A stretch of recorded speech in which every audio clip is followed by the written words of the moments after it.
Vedant, I gave the permission. Okay.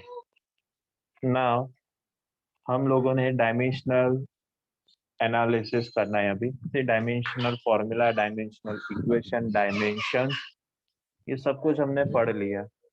अब उसके help से फिजिक्स से हम क्या, फिजिक्स के अंदर हम कौन से सॉल्यूशंस ढूंढ सकते हैं वो अब पता लगाते हैं, ठीक है।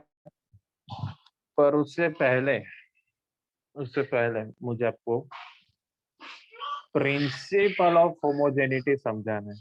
Principle of homogeneity, what is principle of homogeneity? तो देखो, मैक्स में अगर आप देखो तो x प्लस एक्स 2x होता है, x माइनस एक्स 0 होता है। यह मैक्स की बात है। लेकिन फिजिक्स ये कहता है कि x प्लस एक्स आपको x देगा और x माइनस एक्स भी आपको x ही देगा। अब आप बोलोगे हैं ऐसा कॉन्ट्राडिक्शन क्यों? सो है मैक्स में x plus x is equal to 2x, तो x जो है वो वेरिएबल होता है। लेकिन फिजिक्स में जब हम x plus x equal to x और x minus x equal to x जब बोलते हैं तो x फिजिकल क्वांटिटी होता है। मेरे को तो नहीं समझ में आया ये बिल्कुल भी। हाँ, मैथ्स वाला तो सब कुछ हम समझ गए, चलो, क्योंकि वो तो हमने पढ़ा। लेकिन ये फिजिक्स वाला x plus x equal to x और x minus x equal to x तो मेरे को नहीं समझ में आया। तो कोई बात नहीं, चलिए मैं समझाता हूँ आपको। बराबर, वेदांत भाई के पास 10 चॉकलेट्स थी। नहीं, पर मुझे क्वांटिटी के साथ बात करना है। हाँ तो ठीक है। वेदांत भाई सुबह सुबह एक नहीं 5 किलोमीटर वॉकिंग करता है। फिर शाम को वो 10 किलोमीटर का वॉकिंग करता है। तो टोटल कितना हुआ? टोटल कितना हुआ? बोलो बोलो। 15 वेदांत, किलोमीटर। हाँ, वेदांत भाई ने पूरे दिन में कितना वॉकिंग किया? 15 किलोमीटर। ठीक है, चल, ये क्या हुआ यार? तो आपको समझना ये है कि किलोमीटर में हमने क्या ऐड किया? किलोमीटर ही ना। और फाइनल आंसर भी हमें किसमें मिला? किलोमीटर। बट क्या कभी ऐसा हो सकता है? आप लोग मुझे लॉजिकली बताइएगा। 5 kilometre plus 10 second gives you 15 kilometre second. क्या ऐसा कभी देखा है आपने? ऐसा हो सकता है क्या? किलोमीटर के अंदर हम टाइम ऐड कर सकते हैं क्या कभी? कंफर्म कीजिए। No sir. एग्जैक्टली। तो x प्लस एक्स ये क्या कहता है? x प्लस एक्स ये कहता है कि किलोमीटर के साथ आप किलोमीटर ही ऐड कर सकते हो और किलोमीटर में से आप किलोमीटर ही सबट्रैक्ट कर सकते हो, लेकिन किलोमीटर के साथ टाइम कभी ऐड नहीं किया जाता। सेम फिजिकल क्वांटिटी का ही एडिशन होगा और सेम फिजिकल क्वांटिटी का ही सबट्रैक्शन होगा। ठीक है देवम भाई, टाइम 7:30 बजे का है, जल्दी आया करो। चलिए, तो किलोमीटर में सिर्फ किलोमीटर ही ऐड होगा और किलोमीटर में से किलोमीटर ही सब्ट्रैक्ट होगा। बराबर, अब सब्ट्रैक्शन वाला भी समझा देता हूँ। 10 किलोमीटर में से आप 3 किलोमीटर सब्ट्रैक्ट करो तो आंसर आपको 7 किलोमीटर मिलेगा। देखा? तो ये एग्जांपल है प्रिंसिपल ऑफ होमोजेनिटी का। क्या कहता है फिजिक्स में प्रिंसिपल ऑफ होमोजेनिटी? के x प्लस एक्स एक्स होता है, x माइनस एक्स भी x होता है। मतलब x यहाँ पर कौन है? तो क्वांटिटी, फिजिकल क्वांटिटी। तो मैंने एग्जांपल लिया है डिस्टेंस का, तो 5 किलोमीटर में 10 किलोमीटर ऐड करो तो 15 किलोमीटर मिलता है, यानी किलोमीटर में एडिशन किलोमीटर ही हो सकता है। तो आपका आंसर भी फाइनल किलोमीटर ही आएगा। फिर किलोमीटर में से किलोमीटर ही सब्ट्रैक्ट हो सकता है और आंसर भी आपका किलोमीटर में ही आएगा। तो सेम फिजिकल क्वांटिटी ही ऐड या सब्ट्रैक्ट हो सकती है, डिफरेंट क्वांटिटीज का एडिशन सब्ट्रैक्शन नहीं हो सकता, उसका सिर्फ मल्टीप्लिकेशन डिवीजन होता है।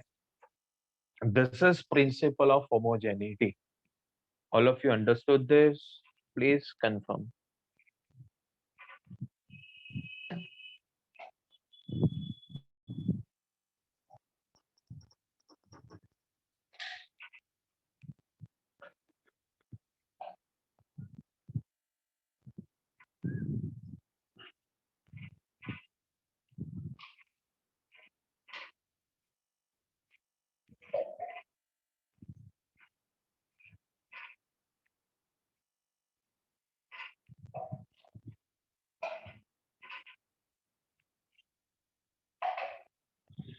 चलिए तो आगे बढ़ते हैं, आगे बढ़ते हैं। सो अब हम यहाँ तक तो हमने सब कुछ कवर एज सच कर ही लिया था। अब आगे बढ़ते हैं डायमेंशनल एनालिसिस पर। यस, तो डायमेंशनल एनालिसिस के लिए ये किशिता रीड करो डायमेंशनल एनालिसिस का डेफिनेशन।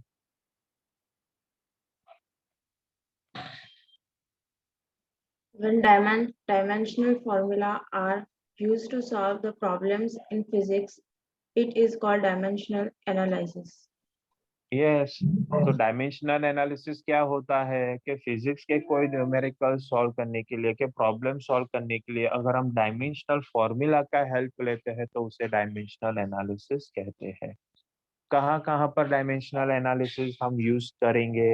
तो 3 जगह पर हम डायमेंशनल एनालिसिस यूज कर सकते हैं। Yes Kishita, first point, Checking the correctness of the given equation. यानी मान लो आपको कोई भी इक्वेशन दे दिया होगा, x y z p by 2 upon x, ऐसा कुछ भी रैंडमली मुझे जो मजे आए मैंने वो दे दिया आपको। तो डायमेंशनल एनालिसिस यानी डायमेंशनल फॉर्मूलाज के हेल्प से आपको ये पता लगाना है कि जो भी मैंने आपको इक्वेशन दिया है क्या वो करेक्ट है या नहीं। तो ये आप डायमेंशनल एनालिसिस के हेल्प से पता लगा सकते हो। हाँ, इसका भी हम एग्जांपल्स देखेंगे, डोंट वरी। सेकंड है obtaining the relation of physical quantity with other physical quantity. मतलब कि एक फिजिकल क्वांटिटी मेरे पास होगा और दूसरे में 2 या 3, ज्यादा से ज्यादा 3, कम से कम में 2 फिजिकल क्वांटिटीज और ले सकता हूँ। तो उसका रिलेशन, उसका रिश्ता बताएगा मुझे कि क्या रिश्ता है इसके साथ। बराबर है।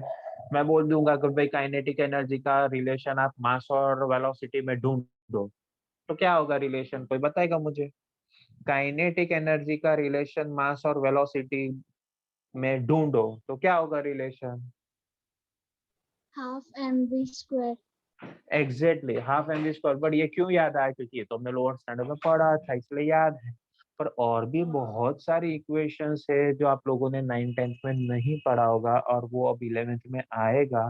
तो वो रिलेशंस क्या होंगे क्वांटिटीज के बारे में? काइनेटिक एनर्जी मास और वेलोसिटी का रिलेशन तो k equal to half m v square था, वो हम जानते हैं। पर दूसरे क्वांटिटीज के रिलेशंस क्या है वो हम नहीं जानते। तो डायमेंशनल एनालिसिस थ्रू हम दूसरे दूसरे क्वांटिटी के रिलेशंस पता लगा सकते हैं। इसके भी डिटेल में एग्जांपल्स के साथ में सिखाऊंगा, डोंट। तीसरा है obtaining relation between different system of units. तो how many system of units we have studied? How many system of units we have studied? बोलो।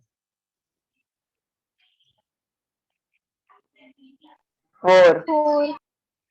Can anyone describe? Sir, first system Yeah. CGS centimeter gram second, second FPS foot pound second, third MKS meter kilogram second, and fourth SI system system international at the units.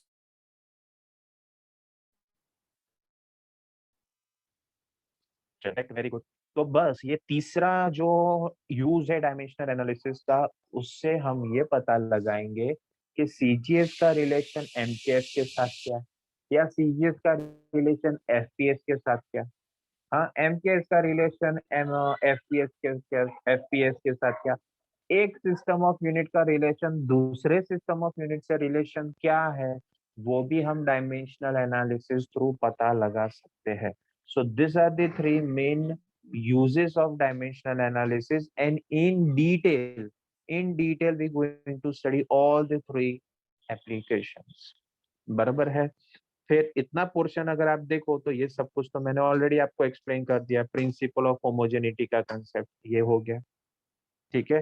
फिर next point जो मैंने आपको verbally बोला बता दिया वो यहाँ पर लिखा हुआ है कि मैग्नीट्यूड ऑफ फिजिकल क्वांटिटीज में बी एडेड फ्रॉम टुगेदर और subtracted from one another only if they have same dimension. यानी डिस्टेंस के साथ डिस्टेंस ऐड करो, डिस्टेंस से डिस्टेंस सब्ट्रैक्ट करो, मास के साथ मास ऐड करो, मास के साथ मास सब्ट्रैक्ट करो, वेलोसिटी में वेलोसिटी ऐड करो, वेलोसिटी में से वेलोसिटी सब्ट्रैक्ट करो तो चलता है। सेम डायमेंशंस के क्वांटिटी ही ऐड सब्ट्रैक्ट हो सकते हैं, डिफरेंट क्वांटिटीज ऐड सब्ट्रैक्ट कभी नहीं करेंगे। तो इस पेज के ऊपर जितने भी पॉइंट्स है तो क्या उसमें से किसी को डाउट है?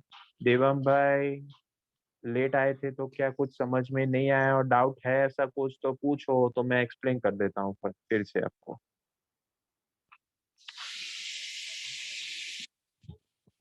कोई डाउट है? No sir. ये देवम का रिप्लाई था। हाँ सर। દેવમ ભાઈ કશું ડાઉટ નથી ને? શ્યોર ને?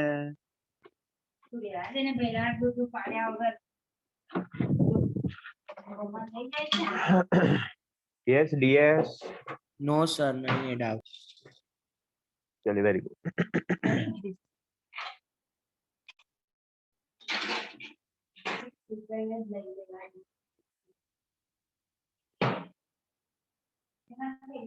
अभी तक सिर्फ एक ही पर्सन का रिप्लाई आया, मतलब बाकी सबको क्लियर नहीं है क्या? वेदांत नहीं बताया क्लियर, रिया, नक्षत्र, किशिता, आर्या। चलिए वेरी गुड, थैंक यू। तो इसे टाटा कह देते, चलो जाओ।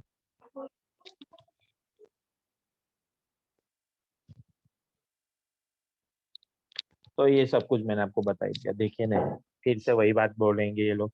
In other words, we can add or subtract chemical physical quantities. Example, velocity can be added to velocity only, and force can be subtracted from force only. ये सब कुछ हम जानते हैं, बराबर। अब मैं आपको पहला रिलेशन यानी पहला डायमेंशनल एनालिसिस का रूल समझा देता हूँ। Checking the correctness of the following equation. Checking the correct following equation. देखिए इक्वेशन आपको दे दिया है कोई k equal to half m v cube. उससे पहले मुझे ये कंफर्मेशन चाहिए आप लोगों से। आई थिंक सो 3 सेशंस मिलाकर मैंने आपको अप्रोक्स 25 फिजिकल क्वांटिटीज पढ़ाई है, if I am not wrong 25 physical quantities.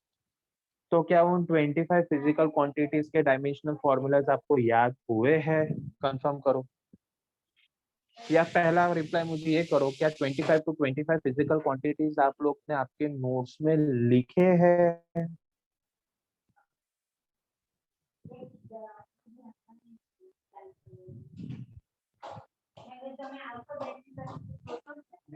Sir मेरी फर्स्ट 5 फिजिकल क्वांटिटीज अभी नहीं हुई है, मैं लेट ज्वाइन हुआ हूँ ना, इसीलिए। हाँ पर वो कौन सी थी वो पता है तुझे? हाँ सर पता है। तो अभी लिख ले, फिर मैं समझा दूंगा। आई थिंक फर्स्ट 5 तो सिंपल होंगे देवम, फिर भी अगर कोई डाउट रहता है तो मुझे पूछ लेना। Okay sir. ठीक है, चलिए मुझे 5 लोगों का रिप्लाई आया है कि yes yes yes. Nakshatra is saying no, written but not remembering. पर हाँ मैंने तो सिर्फ अभी इतना पूछा कि लिखा है, तो नक्षत्र के कितने क्वांटिटीज अभी लिखना बाकी है? ऐसा क्यों करते हो लाए आप लोग? लास्ट 5 बाकी है तो लिख लो, कितनी देर लगेगी? अब ये सुनो, चलो वेदांत भाई थोड़ी देर रिकॉर्डिंग को पॉज कर दे, स्टॉप मत करना, पॉज कर दे।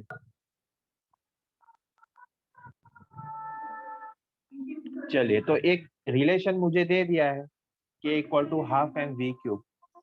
अब यहाँ पर ऐसा होगा कि आपको पता है पहले से रिलेशन के half m v square correct formula होता है, तो आप पता ही चला जाएगा यहाँ पर के हाफ वी क्यूब तो गलत फॉर्मूला है। पर नहीं, ऐसा इंटरप्रेट आपको खुद कर लेना नहीं है, ये प्रूफ करके आपको बताएंगे, ये प्रूफ करके बताएंगे। तो कौन कौन से यहाँ पर क्वांटिटीज ऐड हो गए हैं देखते चलो। तो K stands for kinetic energy, M stands for mass, V stands for velocity and half stands for constant। तो अब यहाँ पर देखो कैसा प्रॉब्लम हो गया, क्वांटिटी ऊपर है तो उसका डीएफ नीचे लिखा है, क्वांटिटी ऊपर है तो उसका डीएफ नीचे लिखा है, ऐसा है। तो ये सारी गलतियां जो है वो आप डायमेंशन फॉर्मूला अगर आपको याद रहेगा तो आप खुद बता दोगे सर ये मास के सामने तो गलत क्वांटिटी का डीएफ लगा। ठीक है, चलो तो काइनेटिक एनर्जी का डीएफ होता है m1l2t-2, मास का डीएफ होता है m1l0t0, वेलोसिटी का डीएफ होता है m0l1t-1, और जबकि हाफ नंबर है कांस्टेंट है तो वो डायमेंशनल लेस आ जाएगा m0l0t0। बराबर है। तो सबसे पहले जितने क्वांटिटीज आपको फॉर्मूला में दिया गया है वो सारे क्वांटिटीज के डायमेंशन फॉर्मूलाज आपको याद रहने चाहिए और उसको साइड में पहले लिख लेना है, that is the method. Now we'll start with the LHS part. What is LHS term is given to us kinetic energy. So in LHS, dimension formula of kinetic energy is what? m1l2t-2. Now we proceed with RHS term. What is RHS term? RHS term is half mv cube. RHS term is half mv cube. But out of which half is a dimensionless. So remaining term is mv cube. mv cube. तो देखो मास आ गया m0l0t0 raised to 1, v यानी क्या है velocity m0l1t-1 raise two cube हो गया। तो first term is m1l0t0 into m0l3t-3। तो final answer is m1l3t-3। Final answer is m1l3t-3। Now you see equation number 1 result and equation number 2 result, and let me know whether equation 1 and 2 are equal or not। क्या LHS का equation और RHS का equation equal है? Yes और no? Sir हाँ जी। Sir मुझे RHS का समझ में नहीं आया कैसे किया। हाँ चलो फिर से बता देता हूँ। ये देवम था, Devam is there. Yes sir. Devam भाई देखो हाफ तो पिक्चर में आएगा नहीं क्योंकि वो तो नंबर है, बराबर। Yes sir. हाँ क्या ना देवम यस भाई, सर। अनम्यूट रहना। ओके, फिर मास आया, मास का डायमेंशन फॉर्मूला क्या m1l0t0 आया, हाँ। पर उसके ऊपर कोई पावर है मास के ऊपर? नो, नहीं है तो नहीं है। मैंने कुछ नहीं है, इसलिए मैंने क्या लिख दिया 1। हाँ ठीक है ना। हाँ m के ऊपर 1 लिखो तो भी चलेगा, और 1 लिखना मेरे को तो बहुत कंटाल आता है तो मैं सिर्फ ऐसा लिख दूंगा m, चलेगा ना। हाँ, m के ऊपर मतलब कुछ भी नहीं। वन ना हो तो भी चलेगा। अरे दौड़ेगा भाई, दौड़ेगा, हाँ चलेगा चलेगा। हाँ, ये तू हाँ 1 नहीं लिखेगा ना तो भी कोई तेरा मार्क कट नहीं करेगा, समझा तू? हाँ चलो अभी इतना क्लियर। हाँ सर। चलो फिर क्या है बाजू में m के साथ क्या है, v क्यूब है। हाँ v यानी वेलोसिटी, वेलोसिटी का डीएफ क्या होता है m0l1t-1, और v के ऊपर क्यूब था तो यहाँ पर भी क्यूब आ गया, दिखा। सर पर यहाँ पे आपने वेलोसिटी m1l0t0 लिखा है। हाँ मैंने वही तो बताया सबसे पहले कि क्वांटिटी के सामने डीएफ नीचे चले गए, ऐसा मैंने बताया ना, ऐसा हो गया, समझा तू? नो सर, ये समझ नहीं आया। समझ में आया कि नहीं? नो सर, नहीं आया। नहीं आया? चल नहीं। मैं लिख कर ही बता देता हूँ, पूरा लिख कर बता देता हूँ, रुक जाए एक मिनट।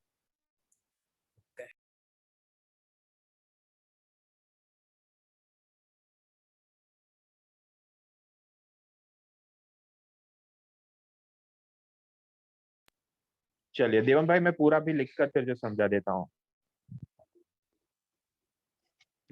कृपया अनम्यूट रहना। हाँ सर। K equals to half m v cube है तेरे पास, बराबर है। हाँ LHS में तेरे पास काइनेटिक एनर्जी है बराबर, हाँ जिसका डायमेंशन फॉर्मूला m1L2T-2 होता है बराबर। ओके इसका यहाँ पर जो भी नोट्स में लिखा है उसको मारो, घेंच के आओ। मतलब क्या मारो? गोली गोली। हाँ समझ गया ना, इसको अभी जाने दे। ये गलत लिखा है तो इसको देखता रहेगा ना तो तू खुद कंफ्यूज होता रहेगा, इसको जाने दे। अब मैं जो पढ़ा रहा हूँ ना, लिख रहा हूँ स्क्रीन पर, सिर्फ उसके ऊपर तेरा फोकस होना चाहिए बराबर। हम्म, चलो LHS का इक्वेशन 1 मिल गया तुझे। हाँ अब आते हैं RHS पे। RHS में क्या है? 0 ए भाई, ओ गप्पी दास, इक्वेशन मिला। RHS में हाफ m v³ है ना।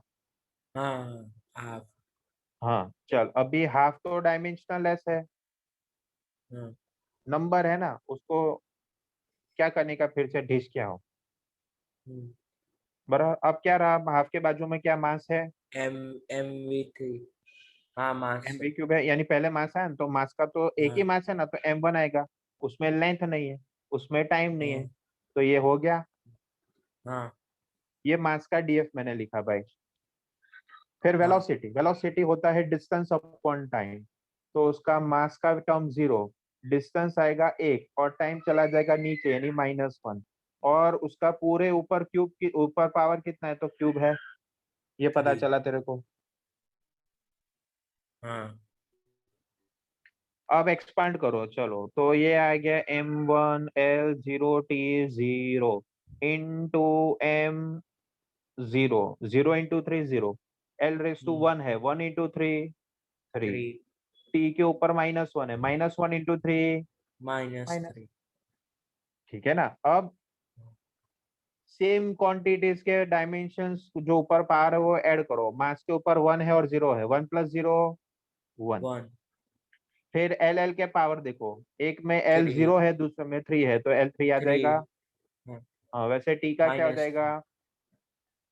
-3 -3। तो ये RHS का तेरा इक्वेशन आया। अब तो देख, इक्वेशन 1 LHS का और इक्वेशन 2 RHS का, क्या MLT के ऊपर बैठे हुए पावर सेम है?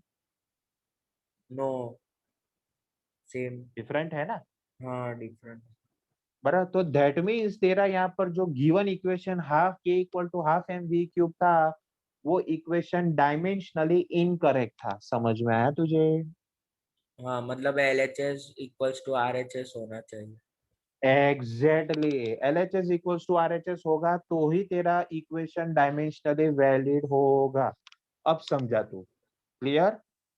हाँ सर पर वो जो वेलोसिटी है वेलो मतलब आपने वो MV3 को ये M1L0T0 कैसे किया वो नहीं RHS वही तो के हमने ये तीनों लेक्चर्स में सीखा था। हर एक इंडिविजुअल क्वांटिटी के डायमेंशन फॉर्मूला मैंने नहीं सिखाया आपको। आप तूने बताया ना हाँ कि मैंने शुरुआत में 5 क्वांटिटी मेरे स्किप हो गए, तो उसमें से ये था। हाँ वो किया मैंने समझ में आया तुझे? यानी यही तो हाँ मैंने बताया कि सुबह सुबह उठकर मिरर के सामने, ड्रेसिंग टेबल में जो मिरर होगा उसके सामने उठकर आपको यही बोलना है, dimension formula of mass is m1L0T0, dimension formula of velocity is m0L1T-1, dimension formula of acceleration is m0L1T-2। ऐसे बोलते ही रहना है कंटिन्यूअस देवम भाई, तो ही हम आगे बढ़ेंगे। और मेरा तो एक स्टैंडर्ड डायलॉग है, पता है, पढ़ेगा इंडिया लिखेगा इंडिया तो ही तो आगे बढ़ेगा इंडिया। हमें अगर आगे बढ़ना है तो पढ़ना लिखना तो पड़ेगा ही ना। समझा तू? चलिए, yes dear students, now it's a time for confirmation। मैंने पूरा सॉल्यूशन फिर से स्क्रीन पर लिख लिया। इसमें से अभी भी किसी को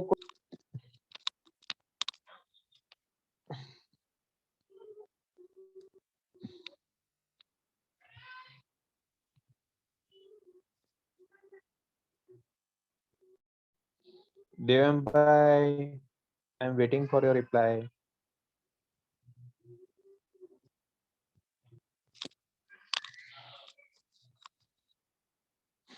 yes Vedant, you are correct. चलिए, नो डाउट का मैसेज आ गया मुझे।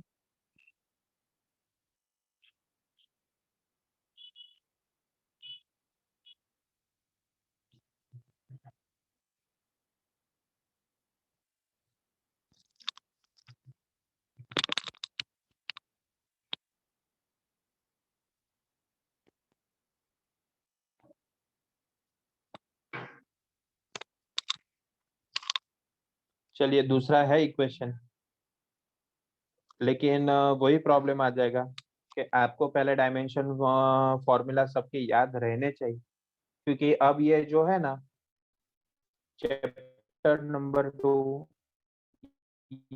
ये 3 पार्ट में मैं डिवाइड करता हूँ, 3 पार्ट में। पार्ट होता है चैप्टर 2 का मेजरमेंट, हाँ। दूसरा पार्ट आता है एनालिसिस, तीसरा पार्ट आता है एनालिसिस का सारा अप्रोच हमने पढ़ लिया। अब डायमेंशनल एनालिसिस बाकी है, तो डायमेंशनल एनालिसिस के लिए सारे क्वांटिटीज के डायमेंशनल फॉर्मूलाज आपको याद रहने चाहिए, बराबर। तो इसीलिए it's a humble request to all of you, so make sure कि you learn the dimension formulas as soon as possible. जितना जल्दी आप ये याद कर लोगे ना, उतना जल्दी आपको ये सारे क्वेश्चंस इजीली खुद सॉल्व करने आपको आ जाएगा, खुद सॉल्व। सिर्फ एक आध दो क्वेश्चंस में सॉल्व करूंगा, फिर तो आप ऑटोमेटिक मेरे साथ पैरेलल में ये क्वेश्चन सॉल्व करने लगोगे। पर कंडीशन वही है, सारे डायमेंशन फॉर्मूलाज आपको याद रहने चाहिए, ठीक है। तो विदान भाई रिकॉर्डिंग को स्टॉप ही कर दो।